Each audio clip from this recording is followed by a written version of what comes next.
ಯೋಚನೆ ಮಾಡಿ, ನಾನು ದೇವರನ್ನು ಕಂಪ್ಲೀಟಾಗಿ ನಂಬ್ತೇನೆ ಅಥವಾ ದೇವರನ್ನೂ ನಂಬಿ ನನ್ನನ್ನೂ ನಂಬಿಕೊಂಡು ತಡವಾಗಿ ನಿಂತು ವಿಧೇಯನಾಗ್ತಿದ್ರೆ ವಿಧೇಯತ್ವ ಅಲ್ಲ. ಫಸ್ಟ್ ಎಷ್ಟು ದಿನ ತಡ ಮಾಡಿದ್ದಾನೆ. ಇವತ್ತಿನಿಂದ ನಾನು ದೇವರು ಯಾರು ಅಂತ ಅರ್ಥ ಮಾಡಿಕೊಂಡ್ರೆ ನಾನು ಇಮ್ಮಿಡಿಯೇಟಾಗಿ ದೇವರಿಗೆ ವಿಧೇಯನಾಗ್ಬೋದು. ಅವಿಧೇಯರಾಗುವುದು ಅಂದರೆ ದಾರಿ ತಪ್ಪೋದು ಅಂದರೆ ಏನು ಗೊತ್ತಾ? ಅದ್ಭುತ ಮಿಸ್ ಆಗುವುದು ಅಂತ. ಆತನು ಅಂದರೆ ದೇವರು ತನ್ನ ವಾಗ್ದಾನವನ್ನು ನೆರವೇರಿಸುವುದಕ್ಕೆ ಸಮರ್ಥನೆಂದು ಪೂರ ಭರವಸೆ ಇಟ್ಟಿದ್ದಾನೆ. ನಾವು ಎಷ್ಟರ ಮಟ್ಟಿಗೆ ಅರ್ಥ ಮಾಡ್ಕೊಂಡಿದ್ದೇವೆ ದೇವರನ್ನ? ಅರ್ಥ ಆಗಿದ್ದಾರ ದೇವರು? ಅರ್ಥ ಆಗಿದೆಯಾ ಆತನ ವಾಕ್ಯ ನನ್ನ ಜೀವಿತದಲ್ಲಿ?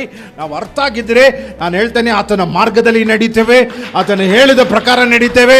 ಐ ವಿಲ್ ಟೆಲ್ ಯು, ಎಲ್ಲ ಬಾಗಿಲುಗಳು ತೆಗೆಯಲ್ಪಡಬೇಕು.